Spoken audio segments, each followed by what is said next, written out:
अगर आप space science में दिलचस्पी रखते हैं तो आप शायद सोलर साइकिल और सोलर स्टॉर्म्स के बारे में जानते होंगे। वॉशिंगटन पोस्ट की एक रिपोर्ट के मुताबिक आने वाले 2 साल में सूर्य अपने सोलर मैक्सिमम पर पहुंच जाएगा। यहाँ डराने वाली बात यह है कि रिपोर्ट के मुताबिक साल 2025 में होने वाली इस घटना का बुरा असर इंटरनेट की दुनिया पर पड़ेगा। दरअसल कहा जा रहा है कि सूर्य वर्तमान में चल रही सोलर साइकिल के 11वें वर्ष में पहुंच जाएगा।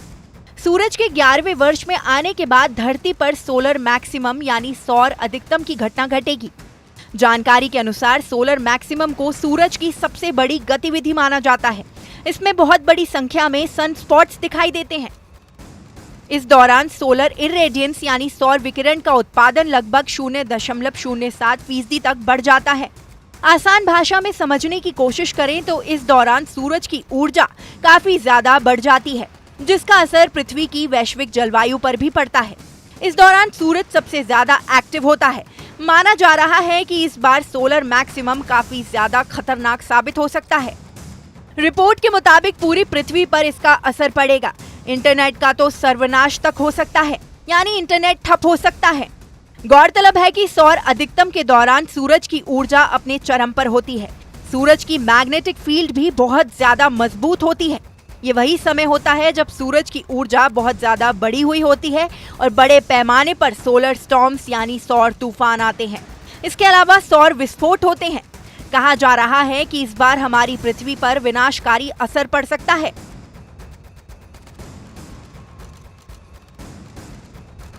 रिपोर्ट की माने तो साल 2025 में सोलर मैक्सिमम के कारण आने वाले सोलर स्टॉर्म्स का बुरा असर दुनिया भर में इंटरनेट पर पड़ सकता है।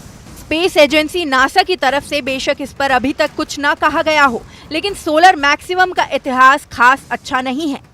जानकारी के मुताबिक 1859 की कैरिंगटन घटना, जिसकी वजह से टेलीग्राफ लाइंस प्रभावित हुई थीं। इन लाइंस में चिंगारी उठने के कारण कई ऑपरेटर्स को करंट लग गया था।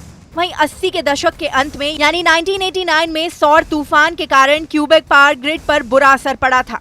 कैलिफोर्निया यूनिवर्सिटी में कंप्यूटर साइंस की प्रोफेसर संगीता अब्दू ज्योति ने solar superstorms planning for an internet apocalypse में इसका जिक्र किया है। ज्योति ने कहा कि हमने अभी तक इस घटना के एक्सट्रीम केस का अनुभव नहीं किया है।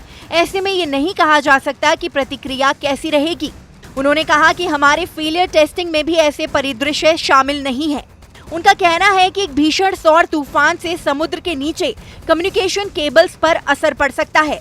इस रिपोर्ट की माने तो एक दिन भी अगर कनेक्टिविटी बाधित होती है तो $11 बिलियन से भी ज्यादा का नुकसान हो सकता है। ऐसे में सौर घटना के कारण बहुत ज्यादा नुकसान होने की आशंका जताई जा रही है, क्योंकि कहा जा रहा है कि इस घटना का असर महीनों तक रह सकता है। पृथ्वी के बुनियादी ढांचे को प्रभावित करने वाली सोलर साइकिल के अलावा सोलर मैक्सिमम और सोलर स्टॉर्म साल 2025 में कितने बुरे साबित हो सकते हैं, इसका फिलहाल सिर्फ अंदाजा ही लगाया जा सकता है। इस टॉपिक पर आपका क्या कहना है, हमें कमेंट सेक्शन में बताएं। साथ ही इस वीडियो को लाइक और शेयर करना ना भूलें।